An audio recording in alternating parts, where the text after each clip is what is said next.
everyone. Welcome to this Monday's edition of the Light Gate, the first Monday in November. We are coming to you, not calling, from the beautiful city of New Orleans in Louisiana at the United Public Radio Network at 107.7 FM and the UFO Paranormal Radio Network at 105.3 FM on the Gold Coast. We are on Facebook, we're on Roku, we're on Rumble, and we are on YouTube. Our guest this Monday night is somebody we love very much. He's been with us before, and I'm kind of excited about it. There's a new book involved, and I'm just going to fly it right over to Preston. Go. Thank you, Dolly. Truly appreciate you guys all coming to join us tonight. We're actually doing a pre-record because our guest was not able to join us live. So that's just something to keep in note. I'm your host, Preston Dennett. And my lovely co-host is Dolly Safran. And we are doing Lightgate episode number 132. So we're just trucking right along. I'd love to say hello to all you folks in chat. I know we have a lot of wonderful regulars, so thanks for joining us. We truly appreciate it. And you know who you are, but hi to all of you and much love. And again, thank you for joining us. Super excited about our guest tonight, Aage Nost. He joined us quite some time ago, and we were just starting out. We were just a little baby radio show back then. I think it was episode 18. Something like that, yes. But so that's well over a year ago, closer to 2 actually. So very, very excited to have Aage Nost back. For those of you who couldn't join the show last week, we did a Q&A and book giveaway. Some of you still haven't responded who won the book giveaway. So go back to the show in archive on my channel and you can see it in the show notes. I also want to make a quick announcement. I made this last week, but I'd like to just remind everyone that I'm getting all my YouTube episodes and the Lightgate translated, or with captions rather, into 183 different languages. So people all over the world can enjoy the content. Just wanted to let you know, because it's a labor of love. Let me tell you, it takes a lot of work. All right, well, let me tell you a little bit about our guest today. His name, of course, is Aage Nost. If you haven't heard of him, I don't know where you've been, because he's a pretty prominent figure in this field of UFOs and the paranormal. He is an experiencer, he's an author, he is a podcaster and a researcher and quite a bit more. He was born on a farm in Norway and actually managed the family farm after years, and after attending and graduating from agricultural college. Even as a teenager, he pursued interests in the paranormal and learned hypnosis from a magician in Europe. And as a young man, spent 1 year in mandatory military service, actually driving a battle tank in Norway. How about that? After he left the military, he began pursuing all forms of knowledge, and by age 25 had learned several languages, studied many scientific disciplines, as well as metaphysics and different schools of spirituality. Left Norway, came to the United States, where he graduated from flight school. Very cool. Got a pilot license with a full certification, including commercial pilot and instrument rating and flight instructor. He worked at several flight schools and founded, along with a partner, Arrowhead Airways, which was one of the most active flight schools in Minneapolis, Minnesota at its time. After a long career in aviation, he began to pursue his interests in the paranormal, hypnosis, and mind development, and has taught classes in speed reading. I took a class in speed reading. I'd highly recommend it. I know you did too, Dolly. He began pursuing... He taught classes in speed reading, creative visualizations for healing and manifestation, creative goal setting, and much more. Created the Freedom Civil Rights Investigation Service, helping many people with legal problems. A good guy. He published and wrote for the Constitutional Liberator, a monthly newsletter covering controversial issues about effective medical cures that have been banned, which is such a shame.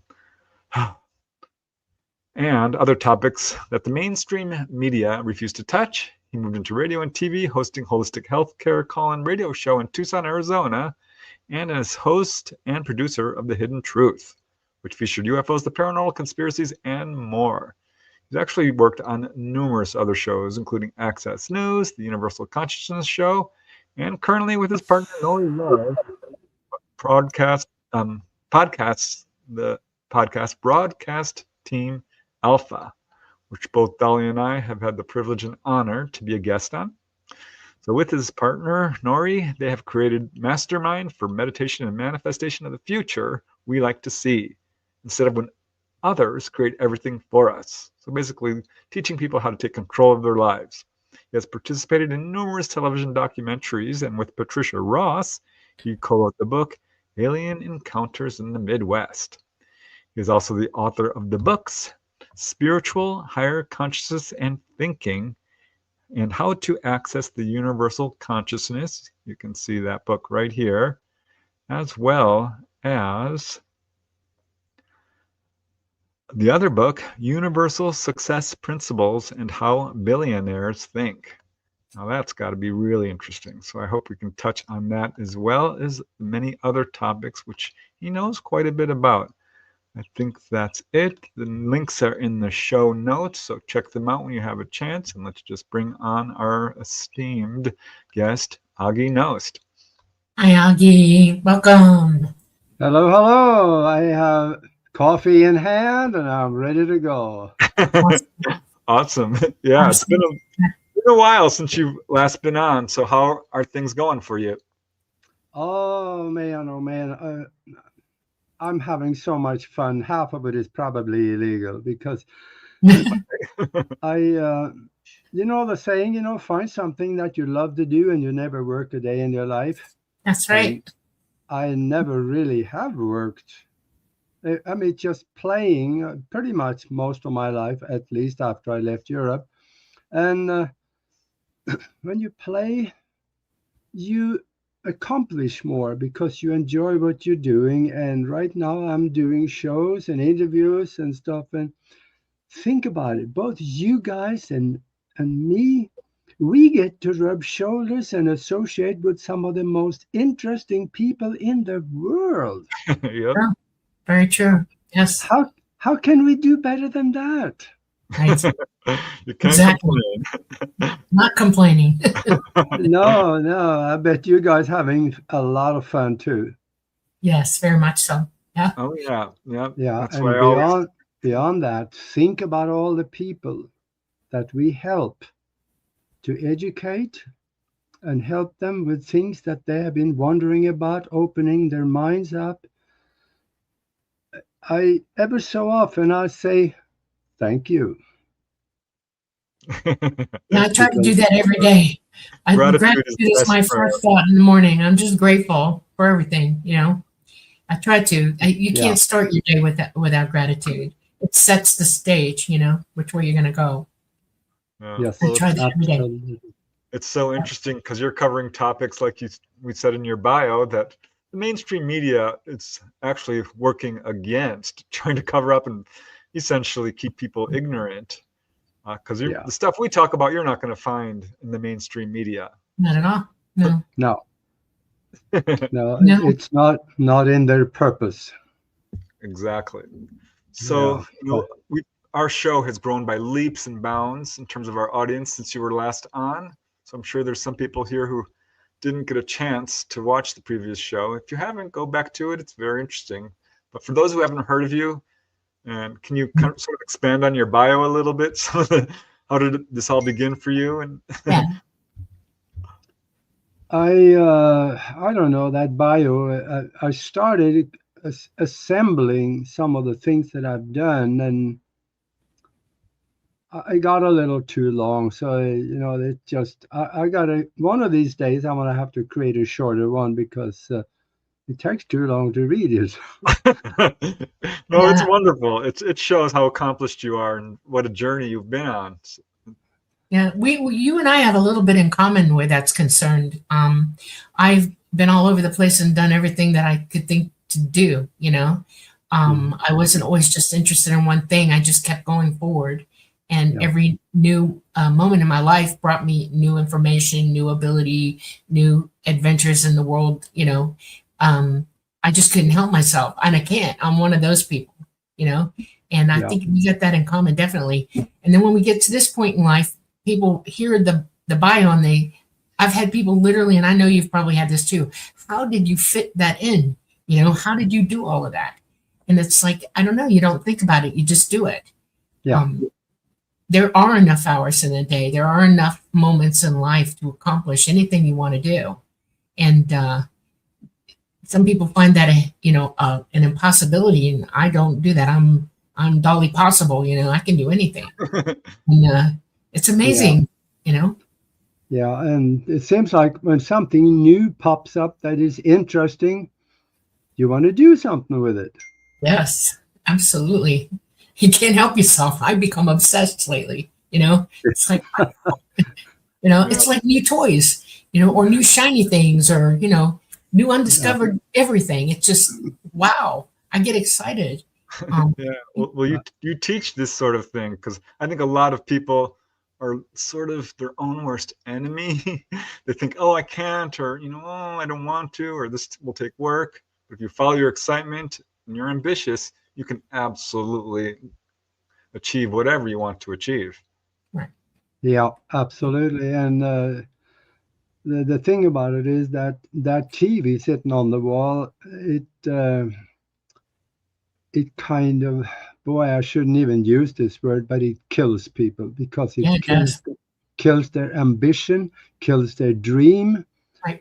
But the good thing about that is that anybody that is listening to a show like this one, they don't spend much time watching TV, because they're watching shows like this, they're watching YouTube, and they are very selective about what they see.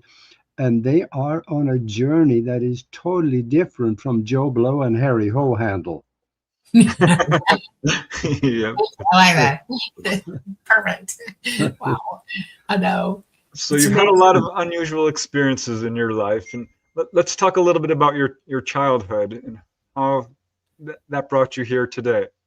Childhood, man, oh man, it was nice back on the farm. It was comfortable and was interesting.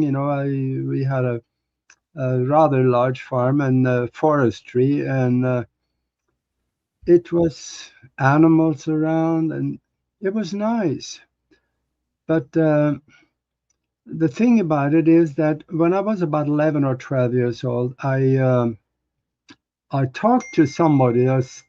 Talked to me about UFOs, and it sounded interesting to me, so I just looked into it a little bit, which was kind of difficult to do back then, because you had to go to the library and find stuff. Otherwise, there was nothing in the newspapers, except for there was one newspaper that I got my hands on where they talked about these things, and I read what it said, and they were flying through the air, no wings, no engines. And Right. I did a little bit of research. I think I was probably maybe around 12 or so, and I found the chances are that it was something electromagnetic that helped them to stay in the air. And I found out enough that there was electromagnetic waves that could travel outwards from this thing. And I thought, that's interesting. Maybe that'll affect a compass needle. Mm-hmm. So I built a little contraption that was around a compass. They had a battery to get a switched on and off switch. And then I ran it through a compass where I hooked it up so that if the compass needle turned, it touched a wire that set off a circle that made a bell ring. Mm-hmm. This became a UFO detector. That's so interesting. Yeah. It worked. I 2 or 3 times that it rang when I was observing it, and I grabbed binoculars and ran outside, and 2 of those times I saw something in the sky that just shouldn't be there. And ever so often... Wait, back up. What did you see? Well, there were lights. There was one was fairly close, but it was lit up. There was kind of like a long cigar, but not just a cigar. There was also a little triangular to it, it seemed like, I remember. Another one was a bigger triangle. And I remember, I was going to school every day. So my mom, every so often, she said, "What is that thing up in your bedroom that the bell goes off after, and the bell rings?" And I told her, and her eyes glazed over, and she walked away. She didn't really care about that. But the thing worked, and in fact, in the picture gallery of broadcastteamalpha.com, I have a drawing of it. This is something that everybody can put together. You don't need any electronic education. You just get yourself a bell and a battery and a switch and then a compass, and it shows you how to hook up the one wire to the casing of the compass and the other one, put it over the needle is here. Then you put the wire on each side. So if the needle moves, it touches the wire, and then the circuit goes off and the bell goes off. It's simple to do. Anybody can do this. If you go and look at the drawings, it will make sense to you. So I've had quite a few people make this thing, and I don't know what most of them have found by doing that, but I know I have over the last 25, 30 years that I started talking about this contraption.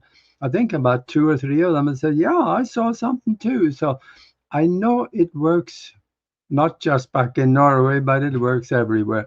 But then again, if the ships are propelled by consciousness or crystal technology, this probably will not work. It has to be an electromagnetic wave that turns the compass needle. Wow. So I'm curious, in Norway as a child, was there much talk about UFOs? I mean, when you went to the bookstore, there were actually UFO books there, or the library rather? There were some. I found 1 or 2 of them. I forget how many, but there were some things. But in my neighborhood, there was just me and a neighbor kid, Steinar, which live in Sweden right now. We were pretty close, and we were talking about UFOs, and we were talking about hypnosis and things like that. And nobody else in the neighborhood even had any interest in these things. So we were kind of the outcast, Yeah. Yeah, we were the weird ones that had strange thoughts, but I didn't really care. Just ahead of your time, that's all. Where in Norway did you live? What part of Norway? Halfway up the country. It's just a little bit north of Trondheim, which is a big city. Well, a big city, less than 1 million people, but it's a big city over there. And it was a nice. I kind of have fun talking about it in this way, that it's a nice place to be, a nice place to visit, and a wonderful place to be from. Yeah. Understand totally. Yeah. Two reasons for that. First of all, it gets really bare ass cold in the winter, really cold, and a lot of snow. And I think I'm allergic to cold, because if I get cold, my skin break out in little bumps. Yeah, it's called goosebumps. But on the other one, the country is totally changed now. It's a total socialistic country where everybody is equally poor, basically. Yes, they don't even understand what the lack of freedom costs them to live under. There hardly is any freedom over there. I mean, now you need a fishing license to go fishing on a lake on your own property. Oh, yes. That's insane. Wow. Yeah. If you want to make improvements to your home in Sweden, you have to get somebody in the government to come and say what that's going to be, how it's going to happen, and what you have to do with it. You can't just decide for yourself or get an architect or somebody to draw it up and then you do it. It is very, very complicated. They even go so far as to tell you what materials you can use and not use. You know, it's Yeah. Wow. it's Yeah, not and good. the reason is because even though they think they own it and they paid it off, they don't own the property because they No. registered the property with the state. So they registered the title, and all you have is beneficial interest, which Right. is actually the exact same it is here in the US. Mhm. Yeah, I Wow. agree 100%. I know. It's Yeah. like taking a lease out that you own the lease. And you can have it go down to your family, but they end up paying taxes on it anyway. It's and the government at any time can come in and relieve you of that lease. That's how they operate. Yeah. Yeah. Yeah. I have lots of relatives up there complain a lot about that. Yeah. So People you have were fallen asleep. so you were a teenager when you met a magician in Norway who taught you hypnosis? What was that like? Yeah, that was kind of interesting actually, because I got interested in it and I found the book on it and I started reading that, and then I found out about this magician in Oslo. That was probably when I met him. I was probably maybe 18, something like that. And Tore Torell, he was a very well-known magician in Europe. He did incredible things. And he told me one time, this is good actually, because he said, some of the things I do should not work, but it does. Hmm. So he thought, I pressed him a little bit on it, and he says, well, I don't know how it works, he says, but I think I have some help. Wow. Like what is he talking about? Maybe unseen influences that helped him. No, I mean what does he do that what exactly does Well, a magician that entail? he Is that he like magic walked tricks or like he walked. That one of the things that he said, he walked into a box, and then they collapsed the box, and there's nothing there. Hmm. Nothing on a solid cement floor. Mm. And then they put the box back up, and he come back. But he said, my perception of it is I am still standing there with the box collapsed around me, but nobody can see me. And Wow. then they put the box back together, and then there he is. So, So was this an illusion, or do you think he's actually doing something that's in the well, realms of the paranormal? that's what he did not fully understand, Wow. because he said it shouldn't work, but it does. Does he have ET experiences, do you think? That we never talked about. I don't remember anyway if he had anything like that. Wow. So he But taught you hypnosis, huh? yeah, and yeah, he did. And well, I got a book from him that he kind of like a manual that talked about it, and I started practicing, and then we were able to talk on the phone, and he gave me pointers, and because we were in two different parts of the country at the time, and this was a little bit of a process. And then my neighbor kid that I mentioned before, we were practicing together, and I think we got pretty good at it actually. We were able to do some things that was kind of fun. Very cool. Yeah. Mm. So, so you had to join the military? That's compulsory in Norway? Yeah. They either go to the military or spend 1 year in jail. So I chose the military. Good choice. Wow. You got to drive a tank. What was that like? Uh, it was fun, but the whole military experience was kind of a drag, because I'd rather be home on the farm doing something. But it was fun going down the road, because when the roads are narrow in Norway, they're not that wide. So when you drove down there with a tank, we It had ate to the road get up. as far over as we could, and then cars barely could make it on the other side. So it was a little scary for the cars, I suppose. Yeah, I was a driver at first. My MOS was transportation first, okay, and then I started doing things, adding to that. And one of the things that drove me crazy was almost being run over by tanks all the time. Okay, and I learned to hear out of the back of my head. I'm not kidding you. I knew when they were coming. I could feel it on the floor of my feet. I had to, because you guys driving tanks can go a little crazy sometimes and go pretty fast, and your maneuverability in a tank is more than I ever thought it could be. You could spin around if you want to, and it was terrifying me every now and then. I mean, they would literally come out of nowhere and they're right there, and literally stop and back up instantly. I had that down. Okay, could do it anytime, and that's hard to do in a double deuce, by the way. That's one of the biggest vehicles they have, and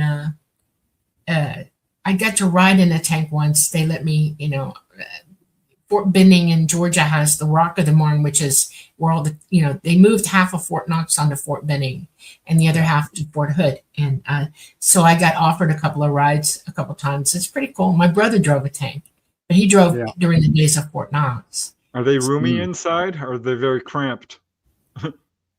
They're a little cramped, but it's also noisy. Yeah. Really? Wow. Yeah. It causes your hearing problems when you later in life. That's why you got to wear headphones all the time to protect your ears. And it's crazy. I know. Yeah, so it was after that you really started pursuing spiritual knowledge?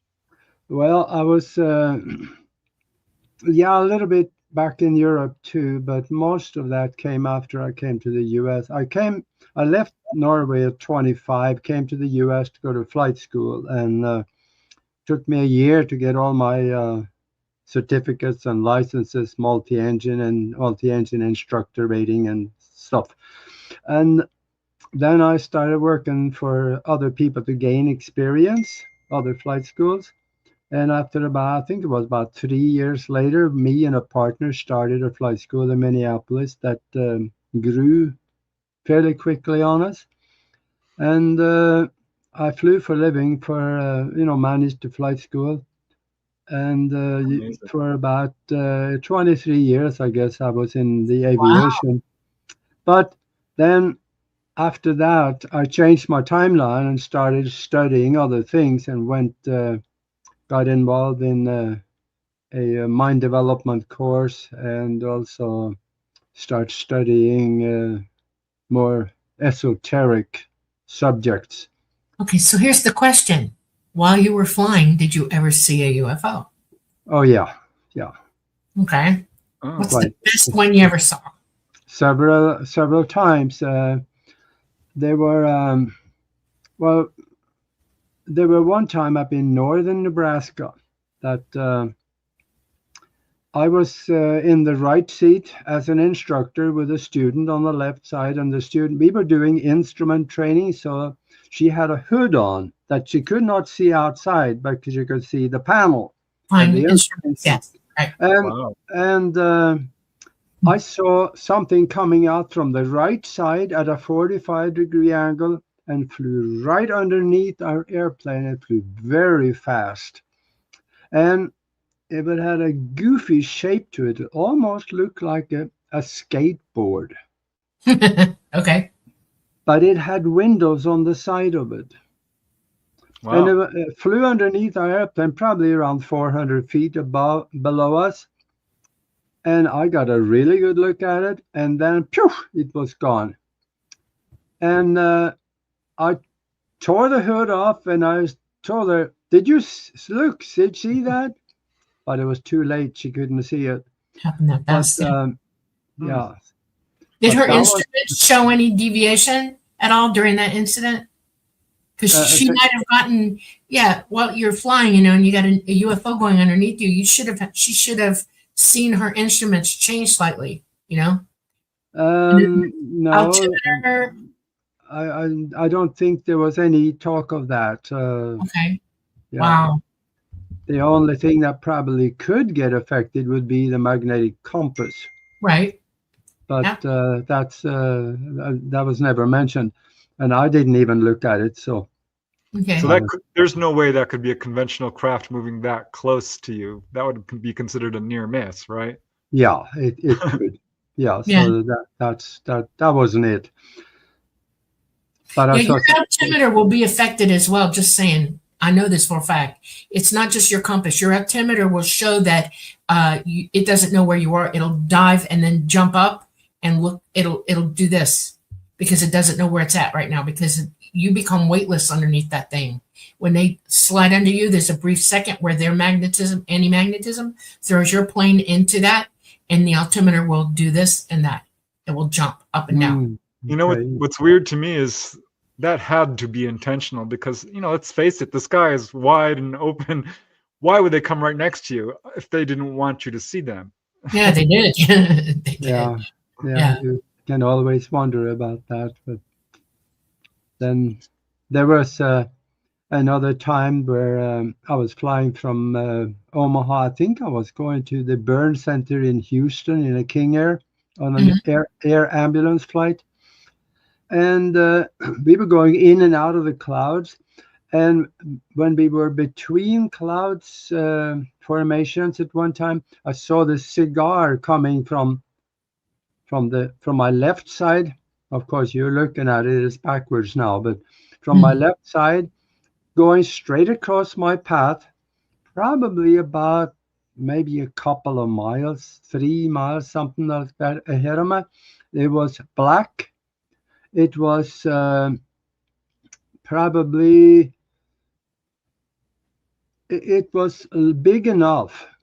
So there may have been 2 floors inside, but it looks just like a pencil, sharp in the front, and but it straight down at the back. And it went very fast. It took probably about 2 to 3 seconds from the time I saw it on the left until it was gone on the right. What year was that? That was, oh God, 1980 something. So that was not UFO. That was us. Yeah, it sounds like it. Sure. yeah, that was a close one. Anything but 2 miles. Oh yeah, no, it's enough to shake, rattle, and roll your brain to think about how close that is. That's right. And I asked the air traffic control, did you see any traffic from 9 o'clock to 3 o'clock ahead of me? And he said, there's nothing there. Yeah. Wow. Yeah, that's why it's black, because it can't pick up radar signals. It's stuff. Actually, that is actually true because we have paint now that reflects radar. Yeah. And it's been around since the late 70s, just saying. For real, I know that for a fact. Yeah. Yeah. It's crazy. Yep. What made you want to become a pilot? I find that kind of interesting. Oh, that's being an agronomist that I was educated to be, and being on the farm, I figured it out after a while. I didn't want to do that the rest of my life, but I didn't know what I really wanted to do. And the first time a friend of mine was taking flying lessons, and I got to ride in the back seat watching them, and I looked around and I looked around and I got it. This is what I want to do. And I had one more ride with him in the back, and that solidified it. Oh, yeah. It's not scary. Yeah. I found it a little bit scary. Yeah, but well, when you know what you're doing, it's perfectly all right. So, that's right. Yeah, and I came back and I created a dream around it. I saw myself, I visualized myself flying in and out of clouds, and I saw myself sitting there with the left hand on the controls and the right hand on the thrust levers. Wow. I did that every day for probably a couple of years. And I knew that in Norway, there was very few opportunities in aviation. So I wanted to go to the United States. And that's expensive to do. and there were no money to do that. So I just visualized myself doing it, and suddenly it dawned on me how I could do this. And I went and did it and came to the US, and here I am. It's interesting because Dolly and I were just talking about how you manifest things. And it's not Yeah. just a matter of just thinking about it. You really have to create it Create and it take in the your head. opportunities. Yeah, Yeah. you see yourself, you put yourself there. Yeah. Yeah, the Because- universe is listening to us think, okay? And it knows when we're serious about it. And the more you manifest that in your mind and your heart, it Yeah. will go, okay, here you go. Here's the circumstances. And then the second part of that manifestation is being smart enough to grab the opportunity when it presents. You know, a lot of people say, I can't manifest anything. And I ask them, are you not grabbing the opportunity when it shows up? You know, that's the other half of it. It's not going to be given to you. You have to jump and grab it, you know? Yeah. And so that's amazing. Yeah. Actually, all I did is now backed up by science, because we have found quantum mechanics tells us that we live in a mind-created universe. And I created it in my mind because there is a universal language. It's not one of words. It's not English, German, or not even Norwegian. So it is a language of feeling, emotion, vivid, colorful images, intention, and love. When you create a ball of energy using those concepts, you create something actually solid outside of the physical, and it goes into the field of the universal mind, and it sits there until you keep going back and forth and you start bringing it home into the physical. And that's what happened to me. I didn't know how it could happen, but it did. Well, that's exactly how I tell people to learn astral projection. You have to take your emotions, your desire, your imagination, your willpower, you said the word intention. I think that's ultimately the real key here. You intend it. And once you achieve astral projection, which I know you've had some experiences, you realize just how strong the power of thought is. Consciousness is everything. Absolutely. And yeah, we're going to do a show on that shortly, and that's going to be a fun one. Yeah. So did you ever have any close calls while being a pilot? Any like scary things happen? Well, yeah, I did. Because flying, you got to be sharp. You really need to be sharp. And you got to watch the panel. And that's what the scanning is all about. You watch all the instruments, because the warning lights can come on for a short moment and tell you something. If you're not looking at it, you miss it. That's right. Especially on the King Airs, on the panel up on top, the warning light come on, it flashes and goes off. And this is something that we got to be aware of. But there were one time that was a close one for me. I was flying a bunch of fishing people up into Canada, way, way, way north into the North Territory. And we had communicated with the radio out there. I mean, with the guy at the airport. And the airport in the wilderness, they did not have electricity except for the generator that they had. They had to fly the fuel in to run the generator. So they were kind of saving it. They didn't keep it on all the time, though they had to keep the rotating beacon on at night. But that was about it. So we told them that we're going to be there right between. We gave them a short time span, so for them to turn on the navigation beacon. Yeah. And I was heading north, and I flew out of range from where I came, so I had no navigation beacon. I only flew at what it looks on the ground. Yeah. And in northern Canada, everything, there's lakes, there is nothing hardly. So I had to estimate my course, and the wind and everything had to be pretty accurate. So I kept flying north, and I didn't find any navigation beacon.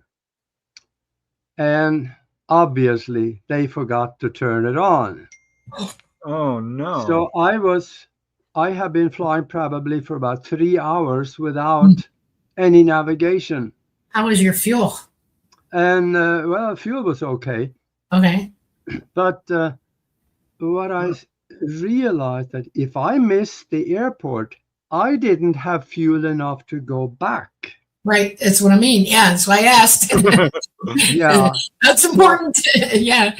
So I flew up higher, and when I knew I was in the general area, I kept looking around, and finally I saw a rotating beacon probably about 10, 20 miles to the right.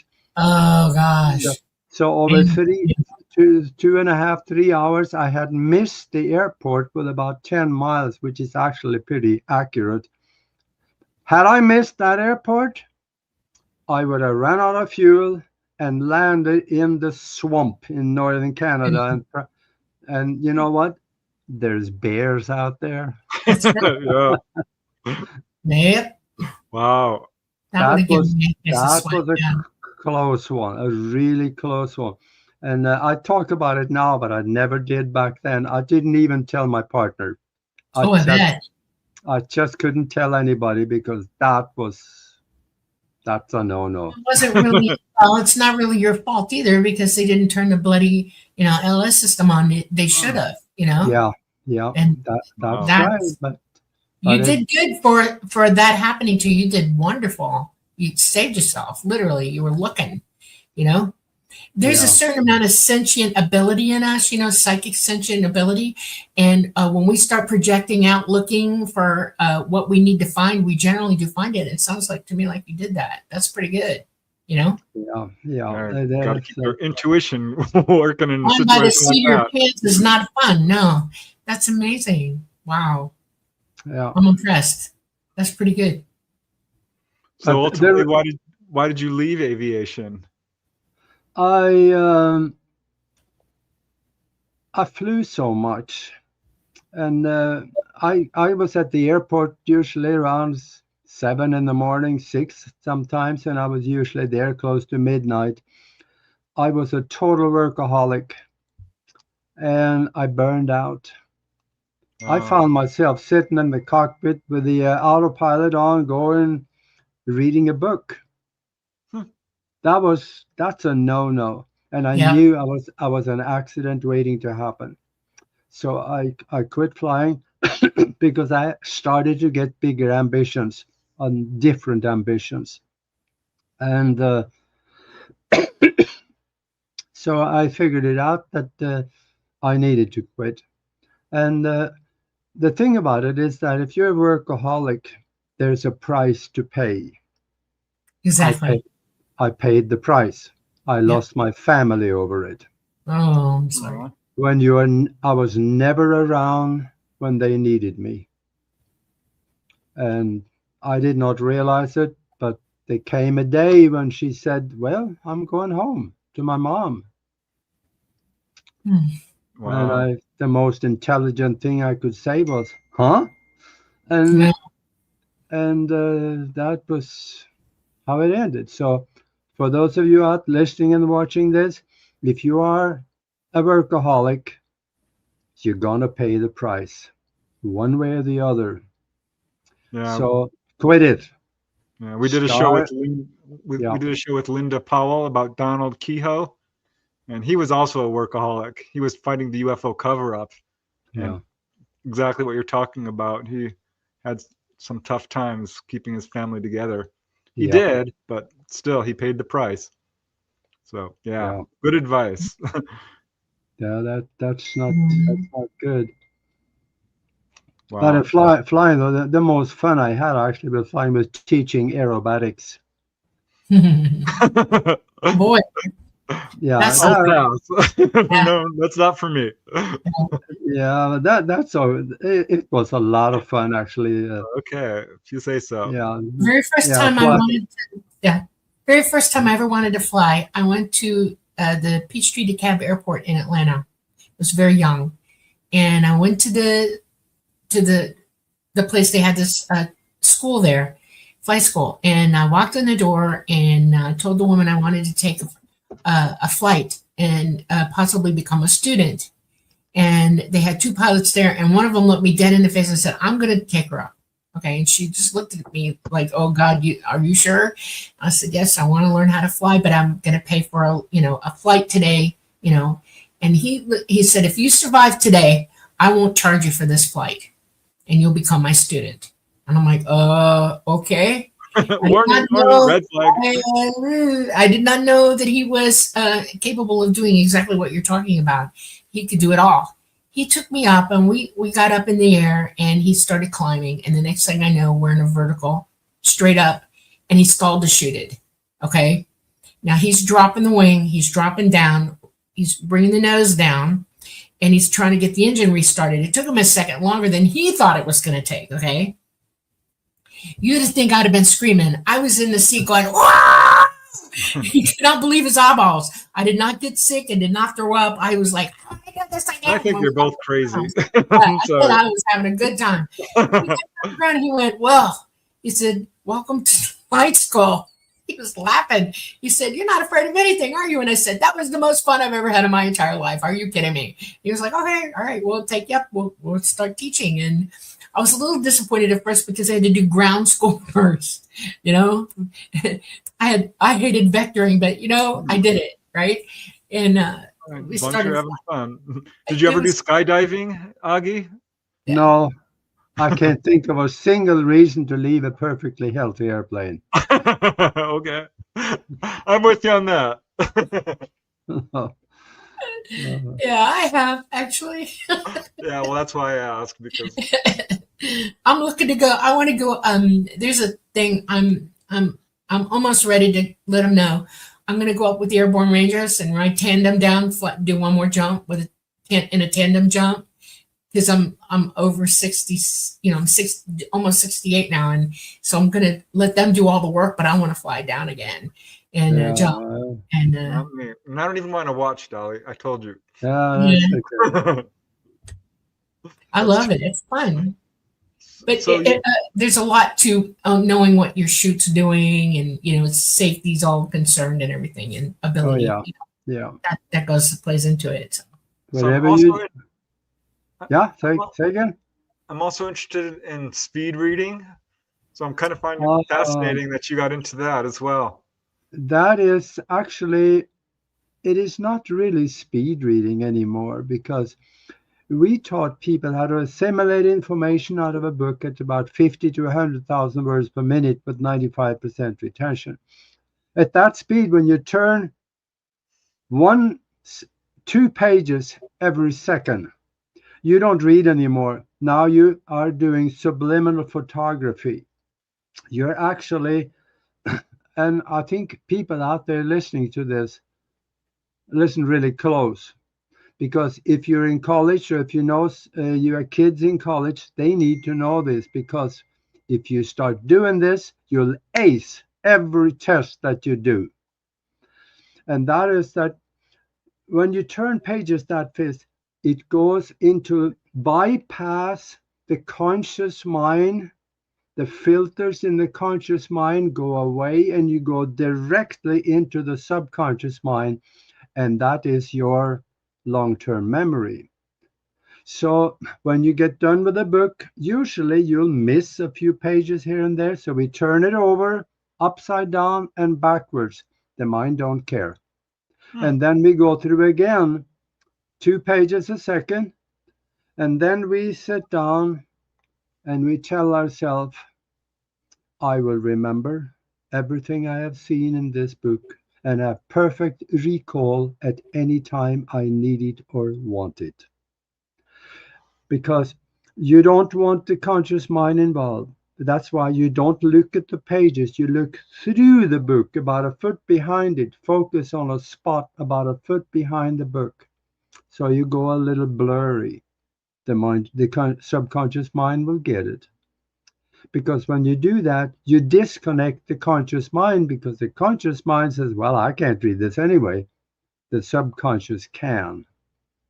And this is I was traveling around the country teaching this, and by teaching it, you get good at it. And this is something that they're still doing this course, even though this 30 years ago that I did this. It's called ZOX Pro Training, ZOX Pro Training. And that's zoxpro.com. You can go look at the website. And in fact, there is a couple of astronauts that's gone through that I speak highly of it.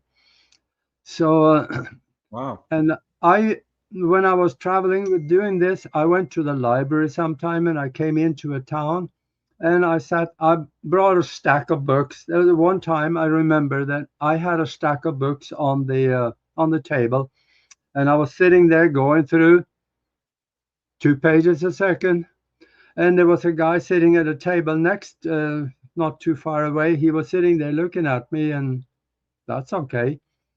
And he came back to me, and he said, "What are you doing?"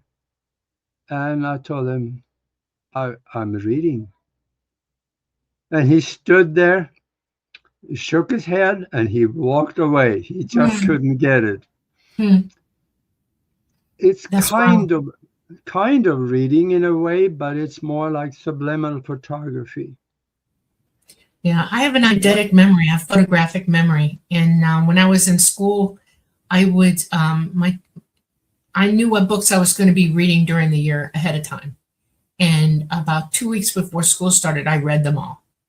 And then when I went to school, teachers, when you're in elementary school, it doesn't matter. If I read them all, I already knew it. And I'd have to sit there bored off my keister while the teacher explained everything to everybody. And they finally realized that I was losing my mind in there, and they sent me to the library, which I started reading the library books all the time. I made it all the way through elementary school living in the library, and I had read them all. Okay. And I'm a fast reader naturally, doing what you're talking about. I just go through it quick. When I hit middle school and high school, I would find out what teachers were doing what. I had one teacher who knew that I did this and decided to play a game with me, and they gave me the wrong book to read ahead of time. And I read that book, and then when I got to class, there was this other book. And I was like, okay, let's see how good you are. And the first day of the first class, I opened the book and I read the book in the class, the whole book, and shut it. And he said, "Did you just read the book?" And I said, "Yes, I did."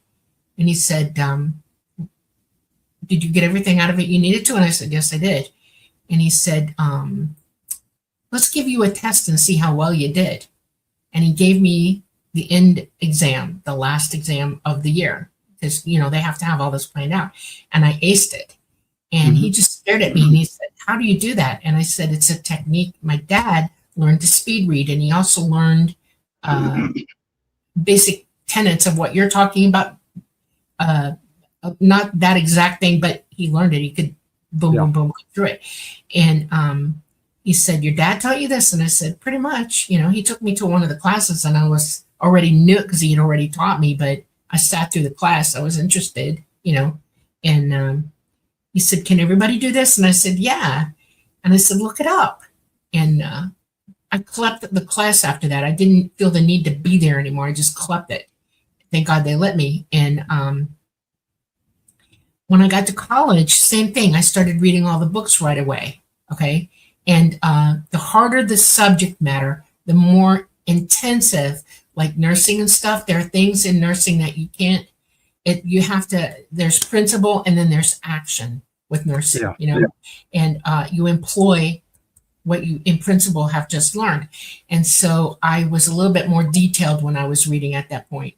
I slowed it down a little bit and really eidetically memorized it so that when I went to clinicals, I could boom, boom, go through it better. So I had to slow down for that. I realized that the more technical the information, you had to gauge how fast you took that information in or reread it several times, before you understood to employ it, but everybody can do this. I mean, everybody, there's no such thing as a dummy on this planet. You can do this. Yeah, it's funny because I was reading from a very early age, and in high school, one of my teachers did a speed reading course basically on the class. He didn't give that explanation, which absolutely rings true because, I'm a really good speller, And I know how I do it is because I can see the word in my mind, almost like art. And in fact, if I can remember which, when I'm doing research, I'm like, oh, I need to look this case up. I can see it on the page, which page it is, lower up, which side, where it is in the book. Yeah. And it's fascinating to me because it's absolutely, I love this technique, how it's bypassing, our conscious mind and going into, I don't like the word subconscious because I think it's more super consciousness. You know what I mean? That's where our Yeah. real awareness is. But that is so fascinating. And I wish everyone knew this because that's amazing to me. Yeah, I'm hoping the listener catching on to what we're talking about, because this can really help a lot of people in learning. Yes. Everybody can do it. Absolutely. Wow. That is so cool. Absolutely. All right. Here's another thing that really intrigues me about you, where you created the Freedom Civil Rights Investigation Service to help people with legal problems. Oh boy. What brought that on? Because boy, to help people is such an honor, and it really, I think, if you want to spiritually advance yourself, helping others is one of the quickest ways to do it. Yeah, for the Civil Rights Investigation Service, that came about because I got involved with creating it's the Constitutional Party.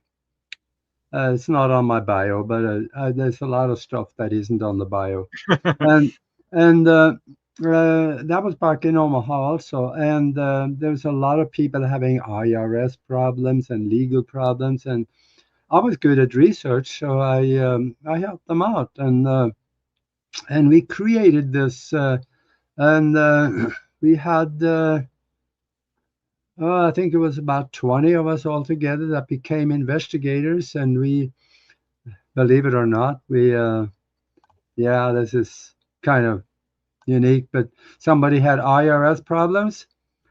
We walked with them into the IRS office, sat down with them, and I was kind of had them briefed really good on what to say. And we let them know that we have discovered that paying personal income tax is voluntary. So I asked them, can you explain how that is? And they said, oh, no, it's not voluntary. And then we showed them where it says right there in their own writing that it is voluntary. And of course, that was the end of the interview. They threw us out, and they never heard from the IRS again. So that worked pretty good. I shouldn't even say this because I could become a target fairly easy, but good luck with that. I haven't given them anything since 1987. Wow. Yeah, that's amazing. Because it is voluntary. I have a congressional hearing. I have a recording of a congressional hearing with the head of the IRS admit 3 times on it that it is voluntary. Besides, I don't like it because it's not in the original Constitution. It was an amendment that was put in there, and it was supposed to be repealed, and it never was. Yeah. It's supposed to be temporary. So. Yep. But they had to do that. When they instituted the Federal Reserve Bank, they had to do the IRS also, because otherwise people would have too much money in their hands. So they had to have a way to extract money from the people to keep them poor and controlled. Yeah. I used to work for the U.S. Department of the Treasury, and I am an ex-Fed. And one of the things that people don't understand is it was instituted to supply the war machine via the Navy. Yeah. Okay. And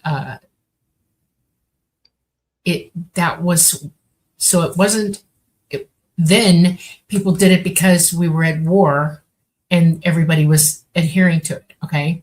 You were un-American if you didn't. I mean, it was an important thing and everybody supported the war efforts. But then it became a thing because we went from World War I to World War II, but there was a depression in between there as well. Okay. And stock markets fell and all of that. And the government couldn't stay open any other way. All right. And so the IRS started collecting taxes at that time, was still a division of the Navy. It still is, just as a matter of fact, just so you know. That's why the president is the commander in chief of the U.S. Department of the Treasury. The Federal Reserve is not truly a bank, it's a reserve. And it's supposed to hold the money that they collect from the Treasury. And then Congress and all these other guys have some rights to decide where those funds are distributed. Okay? This is how all of that began. But now it's turned into this ugly, ugly monster where banks are involved, because now the federal government keeps the banks from failing and the government from going under, and they have taken more and more and more control over the people in this country and other countries as well worldwide. Okay, and we've literally become slaves to those in authority over us, control over us. Yeah. And I wish people would understand that if you're going to vote for somebody, don't vote for somebody who's going to keep taxing you and keep using that against you. And I mean it from the state level all the way up to the federal level. Okay? It's just my 2 cents, y'all. Don't vote for people who want more taxes. You're not being helped by that. Well, some states don't even have sales tax. Right. Vote for people who want to help you survive, and that's allow you to grow and flourish with total autonomy and freedom. That's how we survive as a people. Otherwise, we're going to fall to communism or socialism, and that's what's happened to every other country in the world that has done that exactly. And Americans weren't. That's what our country was supposed to do. It's all about greed and corruption, ultimately. Right, and that's about as political as you're going to hear me get right now. But and that's what that is. That's the history of it. That's why it happened. And you are right, Augie. It's a participation thing. But now they've got all these other little sub laws or all these federal mandates and stuff like that. And when I say mandate is not a law, and it hems you in. It's an absolute mess. Yeah, it gives them a big stick to whop you with if you don't do what they tell you to do. So. Yeah, well, it's going in. America was created for freedom. We did have freedom for 12 years. In 1776, we had freedom installed. And then in 1787, when they set the Constitution in place, the freedoms were taken away. Right. Wow. They were put into different slots. Yeah. Well, you're doing a great job, kind of fighting the system, because another thing that I found really interesting that you worked on was the Constitutional Liberator covering controversial issues. Yeah. Particularly, I'm fascinated about your work covering medical cures that are basically, quote, banned, because we all should have access to healthcare. Yeah. The pharmaceutical industry is definitely on my naughty list because I don't trust them. So what brought you to working with alternative medicines and things like this? That was probably a minor thing, but I was hosting and producing 2 TV shows in Tucson for 6 years, from 1999 to about 2005. And we covered a lot of the stuff, covered UFOs, a lot of UFO show, and hidden technologies, future technologies, and medical cures. I had naturopathic doctors on there, and we educated a lot of people.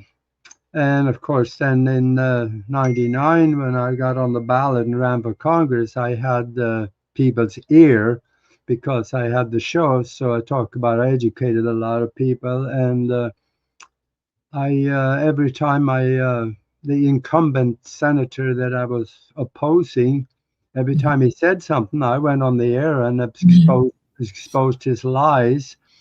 So I gained a lot of enemies from that.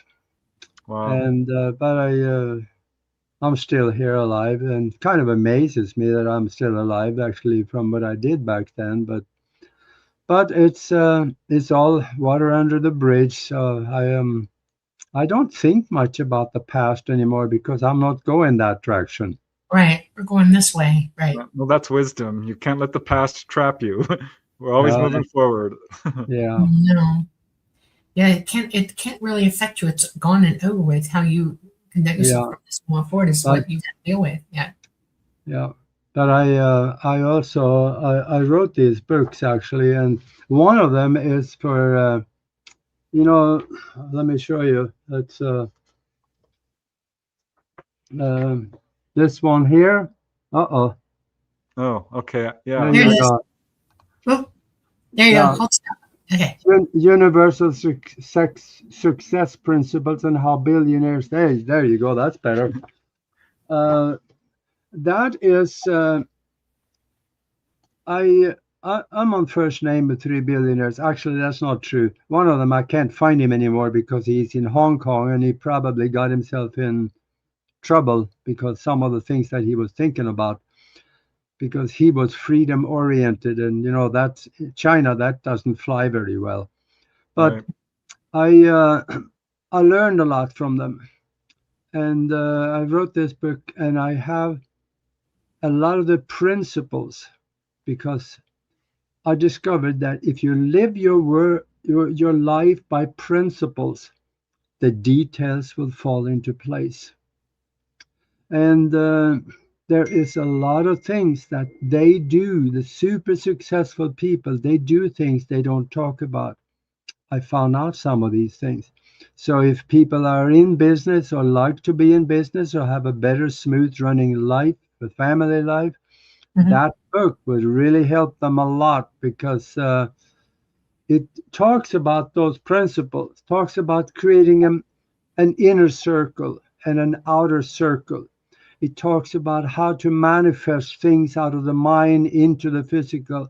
And there is there's a lot of things there that you don't find anywhere except if you're Hmm. able to sit down with a billionaire and talk, because once they get into a conversation they open up, because they Wow. figured they wouldn't have a conversation with someone that is not listening. Right. And Exactly. yeah, and I was a sponge. I I sucked. I was, and it's just a simple thing. I was sitting in the living room of a billionaire in the Midwest, and he told me one thing that has stuck with me. And he said, "There is two things that go to the bank. One of them is money, and the other one is goodwill, and they have equal value at different times." So he said, if he was negotiating with someone and he found out the numbers does not work out, I can't do it. Instead of just saying no and goodbye, he explains to them, he lays out and explains to them, this is I have to make a little bit of money for the stockholders also. So I just can't do it. But I really like you. If you have other things in the future that you are looking for investors, I am all ears. I like to be your friend. You develop friendships, even among the people that you have to turn down. Right. That, he said, that has profited me enormously over the years, he said. Wow. So, and there is the inner circle. Let me just say something about that. Everybody should have an inner circle. An inner circle should be with someone you have absolute trust in. And even if you just have a family, your family could be the inner circle. Because families usually they want the same thing. Right. And then again, create an outer circle. That is people that you know have knowledge that you may want to access, or they have expertise that you don't have in order to further what you are doing. And you should have an inner circle meeting at least at least once a week, when you all get together and say, well, what do we want? What do we want to have? What do we want to do? What do we want to be? And whatever. When you then discuss that, then you spend the next week visualizing, feeling it, loving it, intending it into existence. Now, everybody should do this, because when they do, they join their minds together as one powerful energetic wave that goes into the quantum existence, get lodged there, and then you can bring it back home into the physical. So there's a science behind this, and that is why that this work, because people that do these things, they plan their future. The concept of, oh, whatever happens, happens. I'll guarantee you it will happen. Right. Yeah, well, I totally, feel that that's correct, because anyone who's worked with a team understands how much more powerful a team is than an individual. Yeah. This is kind of a ridiculous example, but I worked at Pioneer Chicken, and it was just a team of 5 of us or so, but we would get things done by working together in a coordinated way. And if someone needed help in one area, we'd chip in there, and everyone knew how to do everyone else's job. And it was amazing just how well we worked together. I know, Dolly, as a medical professional or being in the military, it's the same sort of thing. A team is exactly what you're talking about here, I think. Yeah, absolutely. This is something that is a must in order to have a successful family, or a successful business, a successful church, organization. Don't be afraid to step out and be the oddball. I have a saying that if you think like the masses do, you're going to be like the masses. Right. If you are doing what the masses do, you are going to have what the masses have. Right. So are you sure you want that? No, The masses are not making it. No. My dad used to say, go through life with these ideas in your head. And I'm like, okay, what would they be? And he said, perspicacity. Don't be afraid of stepping up and standing out, and doing actual the movement of what that means. And he said the other one is innovation. You have to think like an innovator constantly. He said you miss opportunities if you don't do that. You don't see what's out there for you. When you're manifesting, you still have to be able to grab that opportunity as it shows up. And he used to tell a joke about that, and I won't do the joke now, but yeah, it's serious. The universe is going to help you with everything you need, but unless you see it actually occurring in front of you and you go into it and take it, you've thrown it down. So those are the two biggies. And then you're exactly right. You don't make enemies, make friends.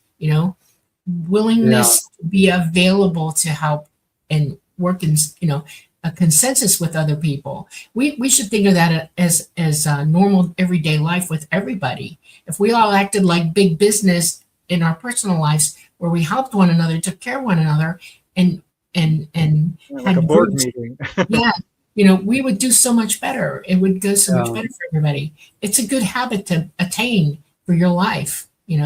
My dad was a very powerful person, and he taught me that you can achieve anything you put your mind to. And he had examples of it over and over again. The number of people he helped was astounding. Each Christmas, we would get hundreds of Christmas cards. He never really sent them out. I'm like, Dad, what is it? He's like, you got to help people achieve their dreams. Yeah. And I have numerous examples of him doing that. There was one time, we had to get a bus pass to board the bus to go to school. They made them out of paper. And we were kids. We were running through the creeks. They would dissolve in a week. And the school wanted us to pay like $10 for a new one. He's like, we're not doing that. Let's go to school. And we marched into school, and he said, we're not paying for this. You are going to pay for it, and you are going to laminate every student's bus pass from now on. And he made it happen. because it's all about making a decision. You make a decision and you follow through. People can't make decisions. They're you really have to. You're too busy following what the mediocre ones are telling you to do. I know. Yeah. No innovation. That was innovative. That's a good example of innovation.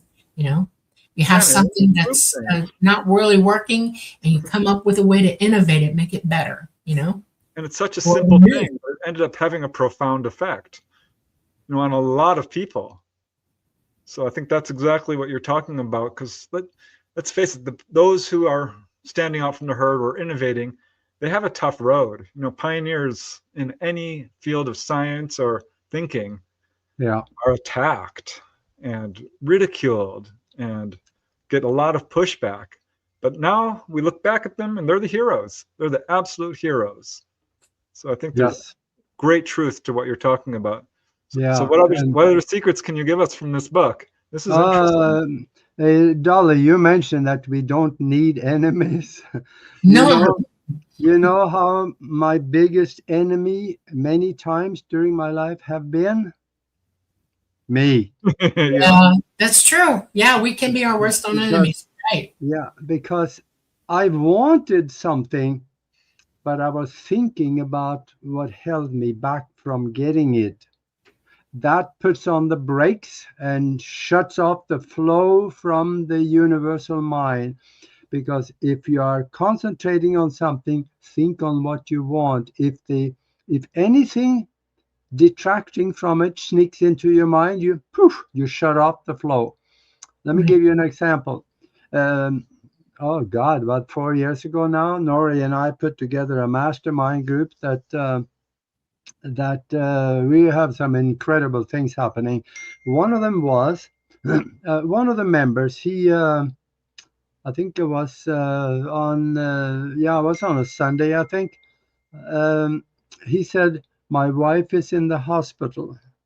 She is in intensive care, and she is in a really bad way with COVID." The next day, they were going to put her on remdesivir and the ventilator. Yeah. And you know what that does. Right. So he said, "What can we do?" And I said, "Well, let's do something." So we, on the whole group, wrapped our heads around her, the hospital, and we visualized and intended and felt her walking out of the hospital perfectly healthy. All right. And we sat there and did that for about 5 minutes, watched that. And then when we got done, I kind of flippantly said, I made a comment that I really didn't believe it, but I said it anyway. And I said, yeah, she'll be home tomorrow. And the day after in the afternoon, he called me and he said, "My wife is home." And the most intelligent thing I could say was, "Huh? She is?"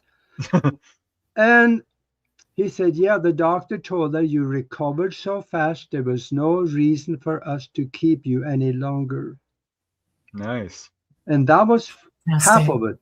The other half is that we visualized her walking out of the hospital. If you know how it works at a hospital, they won't let you do that. That's you right. have to be in a wheelchair until you're outside the walls. Now, she didn't do that. She walked out. Yeah. She wouldn't get in the wheelchair. I'm one of those people. Yeah. I don't ride the wheelchair. Yeah. Not kidding. Say again? I don't ride the wheelchair. I got sick when we came back from Shag Harbor. I got a bacterial infection, and it was going to eat me. And I was in the hospital for 3 days. And about halfway through, I decided, you know what? I'm not staying here anymore. I'm going to get over it right now, and I'm getting the heck out of here. And they watched me literally do that. And when I was getting ready to walk out, they said, you want a wheelchair? I went, nope, walking out. And I did. I walked right out the door. And that's how you do it. You know, you can, your ability to manifest stuff, your ability to see things happening, self-healing, helping others to heal, all of that lies within each one of us. We all got that power, all of us. And Yeah. I didn't ask for the infection, but by God, I got over it, boom. And it's not easy. We all have to be willing. That's another thing, I think. We all have to be present for it, You had all those people who were present. They were absolutely invested in doing that. Okay. If you're gonna only halfway be there, stand back. Let somebody who is willing to be in it. You know what I'm saying? Because it lowers the end result when people do that for themselves and for everybody else. Don't do anything halfway ever. Yeah, my dad said that. Never do anything half-assed is how he put it. Yeah. Yeah, you're so right, Augie. People are self-defeating. There was a movie with Jim Carrey called Yes Man. I think it was Jim Carrey. Just say yes. Don't say no. Say yes. You can do this. Yeah. And it can. I mean, the differences are amazing. You can achieve so much more by just actually giving it a try. That's right. You're not going to win if you don't enter. If you do, you have to go out and try it. Failing teaches you a lot, and there's no way you can succeed unless you actually go out there and try. Yeah, and just for the listeners and the viewers out there, you gotta learn from somebody. Don't take advice from somebody that has never done anything, because they can teach you how to do what they do, which is nothing. Right. Go find yourself someone to learn from that have or do what you want. And I am associating with Greg Braden about every day. Now, I've never met the guy, but I associate through, I watch his videos, I read his books, I read his speeches, I absorb what he is talking about. You don't have to be in the presence of people to associate with them. You can do it at a distance. With other words, find somebody. When you are walking through a minefield, find somebody that has bigger shoes than you have and walk behind them. Absolutely. I have a size 12 cowboy boots, so I've been walking through that minefield a long time, and I have alligator bites to prove it. So is that what inspired you to write this book, Spiritual Science? All this stuff you've learned? That's the one that, oh boy, there's a story behind this one. This one changes people's life. And if you want to learn how to use your mind in ways you normally would think would be impossible, then read the book. And when you do, you have full access to me. We can talk. I can help you plan. In fact, I can help you plan the future if you like, because there's things that you can do that you probably would not know that would put you on a fast track into the future, solidifying it every day, and you're going to get there. Because a lot of the stuff in there I got from a download that I had coming out of meditation. The universe was explained to me in concept and detail, and a lot of that is in the book, besides a lot of my own research also. And I think that for people reading the book, well, I get the emails from them. I said, this changed my life. I get those emails are coming in every week. And I can hear them coming in right now. The ding ding. Yeah. Yeah, it's in fact, you go to Amazon, you can find that book. They put my name in there and everything comes up. And now the book about the billionaires, that is not on Amazon because it's kind of been a personal thing that I've kind of mostly let out to people in the mastermind group. And I've not really marketed it so much. It is in a catalog from Tools for Freedom out of Hawaii. You can get it there, or you contact me and I can get it to you. So the thing is, for people that read, which is fewer and fewer of us, the readers are leaders. And when you read a book, instead of watching a video, something happens when you read something and you write things down, because it goes in through the eyes and it gets recorded in the subconscious mind.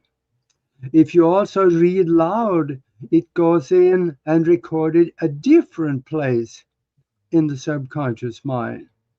If you make note, it goes also and recording in a third place in the subconscious mind. Now you got it recorded 3 different places. It is more solidly there.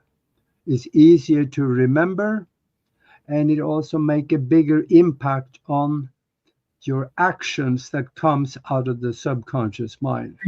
You're alluding to the fact that we need to employ all of the parts of the mind that learn. There are a lot of people that say, are you an auditory learner? Are you a physical learner? Do you have to have hands-on visual? Actually your brain works all together all the time. So if you employ all of your brain, you're doing something good for yourself. You're not just sticking it in a file somewhere that's harder to get to. Your brain has to work in tandem. All the hemispheres of your brain work in tandem with one another. So you're stating it absolutely purely correctly in my mind that that's exactly what you do. Exactly. Yeah. There was a study about how to learn different languages, which of course, Aage, you've learned a number of them, but they found that what was most effective was repetition out loud in a group. And they did a whole study of this where I forget how they did the first way, and then the auditory way. They remember twice as much. The ones who did just repetition of a word, they had a lot better recall. So repetition that's very important. Repetition is good.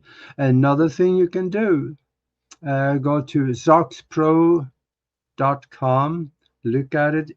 If you get that course and go through it,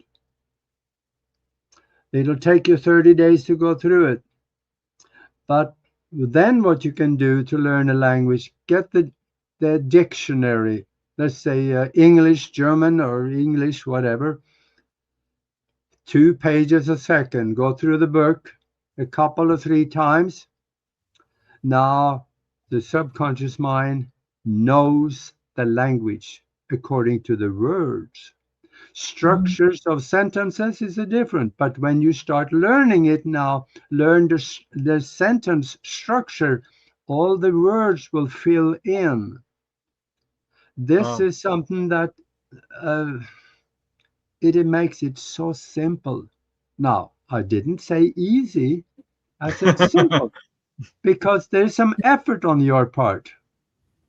So it is really simple. That is a simple way to learn a language. And then, of course, you got the audio, you got tapes or CDs now, you can learn them too. So learning a language is simple anymore.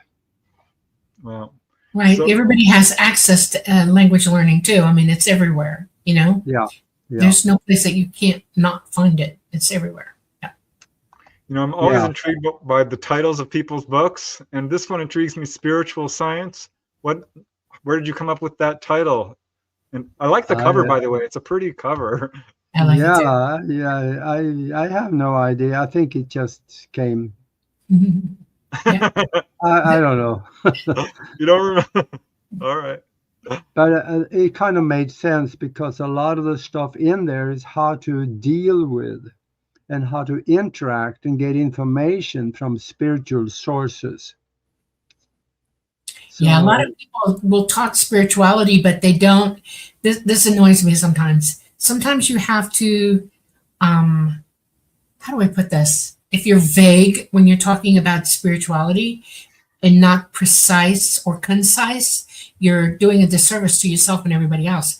But the more precise and concise you are in describing and then teaching to employ spirituality, because that's another thing. It's something you learn and you employ it. It becomes part of who you are, and you actually work at it yourself. It's an employment that you have. We come here to learn how to do everything. That's what wisdom is, being able to use and employ everything we learn. And spirituality teaching needs to go there, We need to absolutely go there. because there's so many different components of spirituality, and I don't want to listen to somebody talk about it vaguely. Let's get specific. Let's dive into each component of it and see where it leads us, and it's important. Yeah. Soapboxing. Okay, go ahead. And I know also that, did you free? No, we're still here.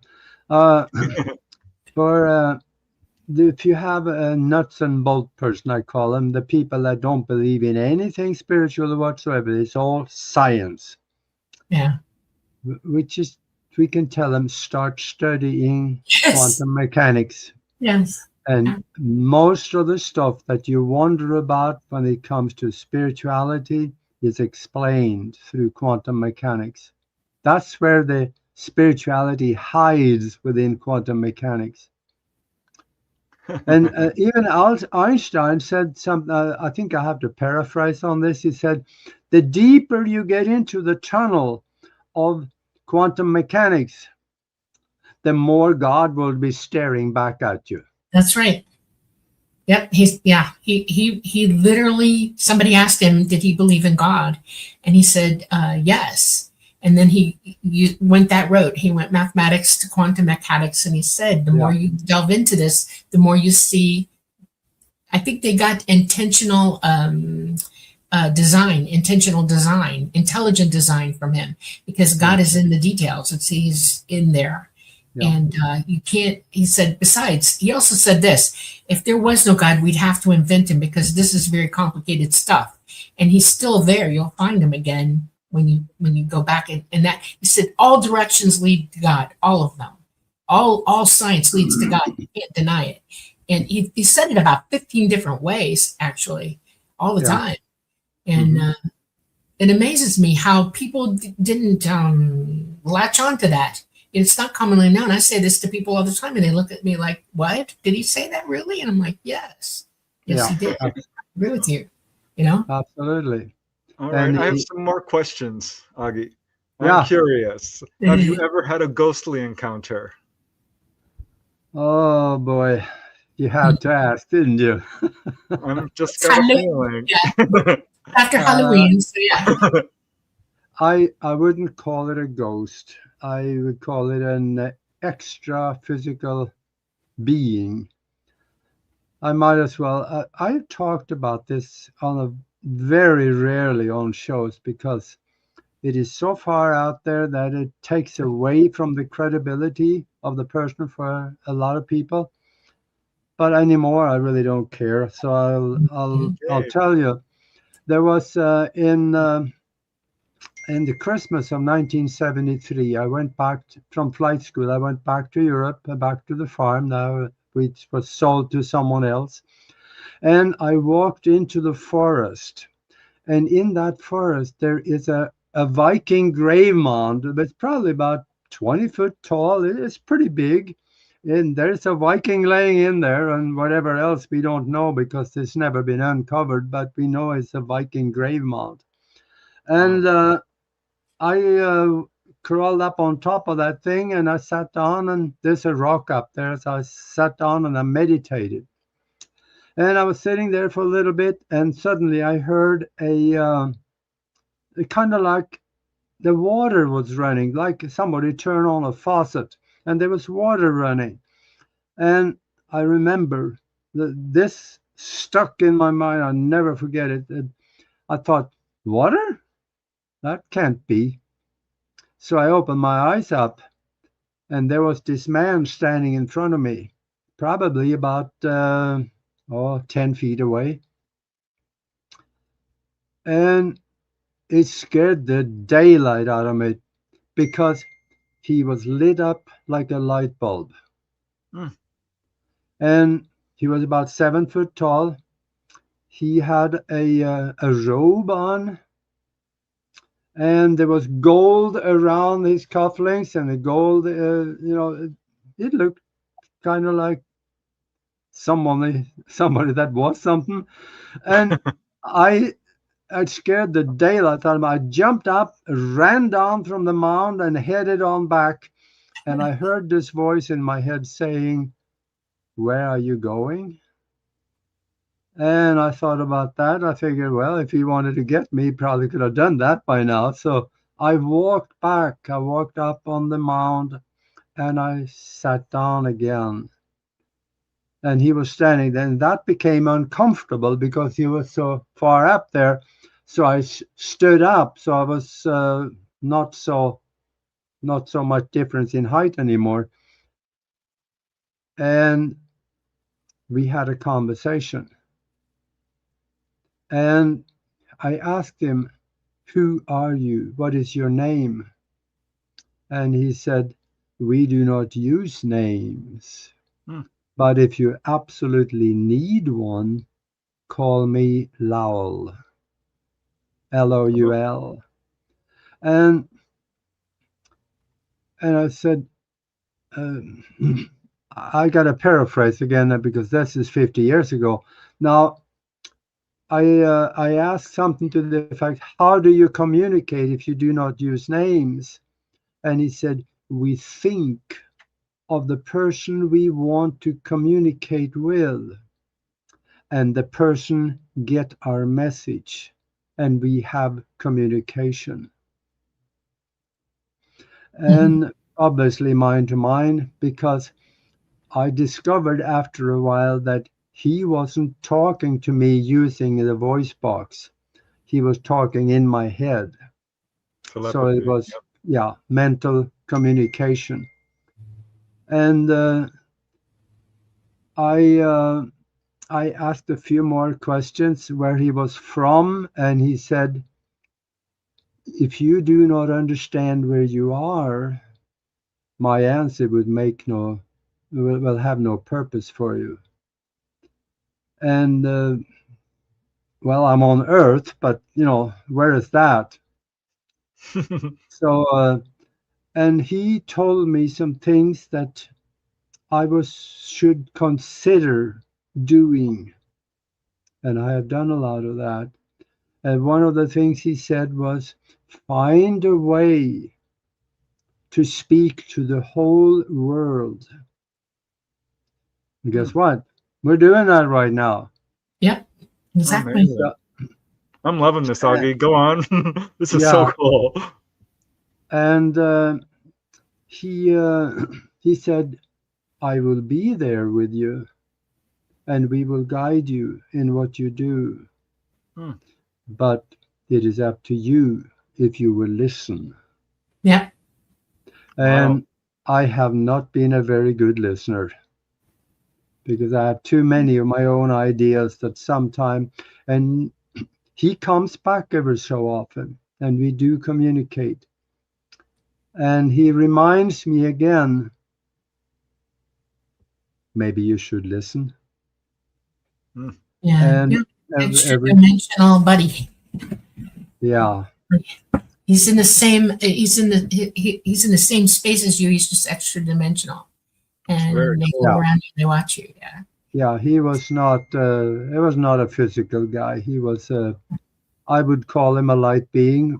And I asked him when he was. I asked him one more time actually, where are you from? And are you a spirit, or are you?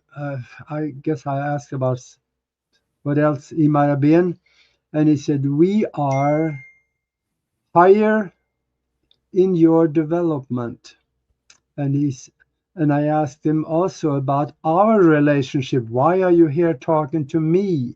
He said, because you have potential. Right. If you listen. Right. Yeah, you're waking up, you're aware. They know it. That's the key to a lot of things, huh? Listening. I say it a lot. It's like you think if you don't shut up and listen. That's right. Yeah. Yeah. And he also says, you are also one of us. That's right. So how I would interpret that could go two different directions, because everything in the universe is connected. Right. So I could interpret that as I am one of them by connection, or I could be a spiritual being like him that took on this body for a purpose. Yeah, Oh, either no, way, I both don't. at the same time. That's right. We are you, you are us, we are all one. And yes, Yeah, we choose to come at certain times in certain places for very valid reasons. This isn't just a classroom where you come and learn things. This is also an opportunity to be involved and help to bring people through to knowledge as well, you yeah, know? And you're already advanced, you're already hearing all this stuff, you're able to perceive it, and you're being worked with to help. That's the thing, that you is know? so yeah, cool. I think a lot of people who are in this kind of work have these kinds of experiences. yeah, Some don't talk about it, which I understand, but I Yeah. find that very credible, actually. That's amazing to me.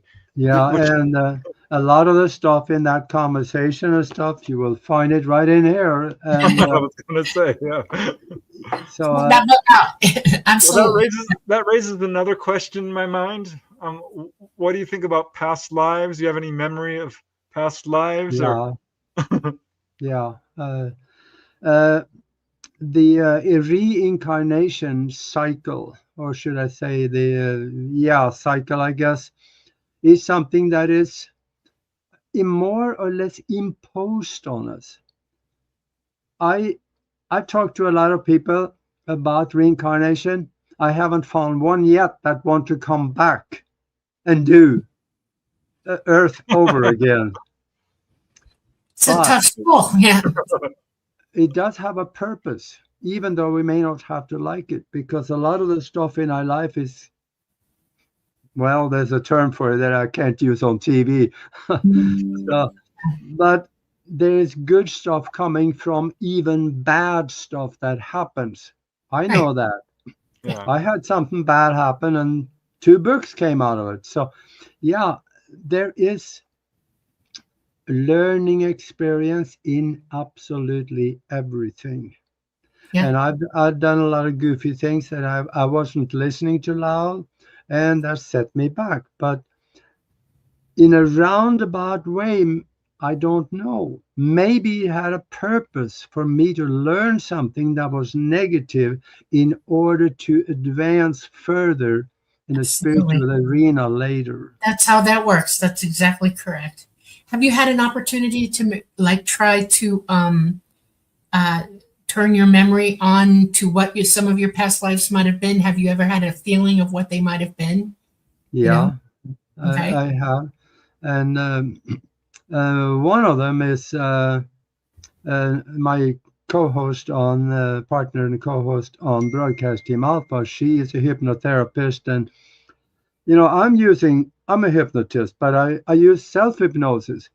But self-hypnosis is kind of limited in some ways because you still have to talk to yourself, and that creates consciousness, mind activity that it doesn't get you deep enough. So Nori hypnotized me once live on the air on Broadcast Team Alpha. Wow.